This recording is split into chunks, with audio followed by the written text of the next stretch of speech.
It's my feel-good breakfast show.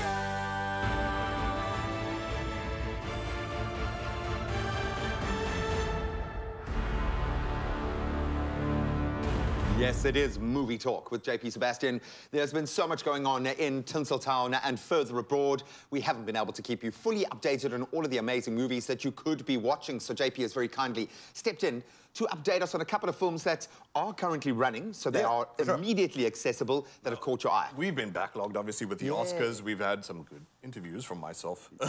Good interviews, Jesus. Some amazing interviews, buddy. Thanks. I give myself 12 popcorns out of 10. No, you deserve it, bro. You really do, man. I am. Okay, no, thank you. I'm being silly. However, so these are titles that are already out, like I said earlier, and so you probably had this feeling before. You're like, man, I can't wait for this to come out. And you're like, what, dude? It's been running. Yeah, where you been? Yeah. Throw your money at this. And these are three movies that are large, significant or interesting enough, possibly, to you folks at home. The first one that we're talking about is Tar. Why that's significant is Kate Blanchett.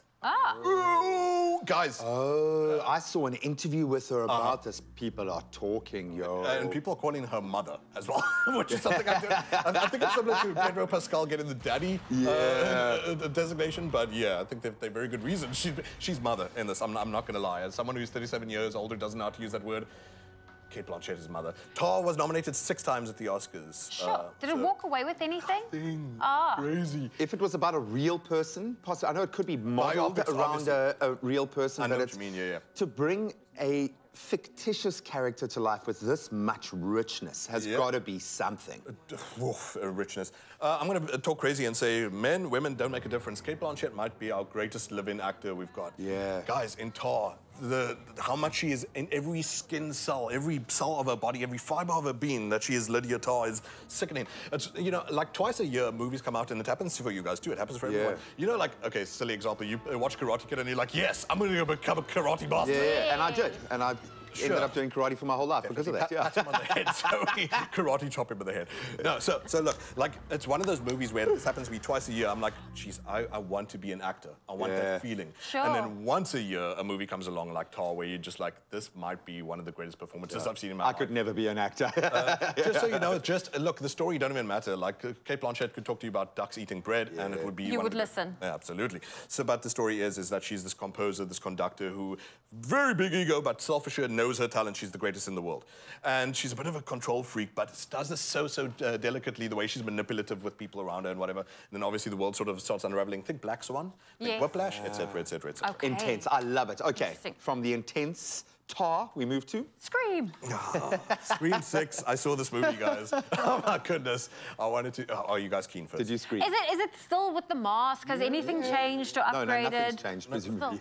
That is the stamp, the rubber stamp of. And this is not the one you're making fun of. This is the one where he murders. This is not the jokey one. It's a scary movie. Oh, that's not scary movie. So Scream is the actual scary one. It's not clear, Zoe, when you pay for your ticket to this movie, if you're going to laugh or if you're going to cry. Look, actually 6 masks also come back in this, so all previous murderers' faces, not the murderers' come for the greatest hit. So, what I'm surprised about with this movie is how very sleepy New York is every time these scenes come along. Like, a whole fight is going down. People are doing some Scooby-Doo nonsense, climbing between apartments using a ladder, and New York is like, wee, wee, wee, wee. That's part of the course, maybe. Okay, so usually I don't get, it becomes such a, like, you know, poop hole about, like, the small minutiae and the silly details. And the movie, on the whole, is like enjoyable. If it brings it together. Then I don't care about the small mistakes. But eventually, if a movie's not like good at the core, you start looking at the small things and you start wondering, why did she run for that thing rather than that thing? Why is she being illogical? Why is the entire setup so stupid? So look, Jenna Ortega, people are obviously loving because of Wednesday. Yeah. I was looking forward to it for that reason, because she's a great little actress.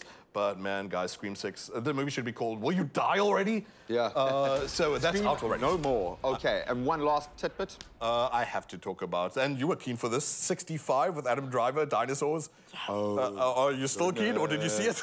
No, I haven't seen it yet, but it's still out, so I still have time to I love dinosaurs and I love Adam Driver. It's the match made in heaven. Exactly. Also, if you love ancient aliens, there's like, this movie's like, I've not seen it myself and I am super keen. Look, it's probably as dumb as Scream, but for some reason I'm being hypocritical and I'll go watch this one, but I won't go watch Scream. Adam Driver's a great actor. We know this. Phenomenal. I mean, whether it's Patterson, whether it's Star Wars, whatever. And a Marriage Story as well. The guy's diverse. He'll do whatever the heck he wants and he'll do it so well. So it's great to see him sort of let his hair down around because I suppose in the last thing he was in, it was an advert where he turns into a horse. He's happy to be weird. Yeah, Everyone it was remembers weird, but it somehow made sense. traumatizing Weird, horse. yeah. I'm sure it did. Not to me so much. Do you think our expectations are too high, or do you really think movies are just not hitting the mark like they used to back in the day? So one of the things that we're seeing, oh, geez, now we're going to talk about globalization. Yeah. So we're seeing a higher volume of movies. If you're in the 90s, like when Home Alone was out, there may be 12 blockbusters every year. I hear you. Nowadays, they're like 60. So it's not that things are on average worse. It's just that we're seeing more worse stuff in absolute terms, not in proportional terms, etc., etc.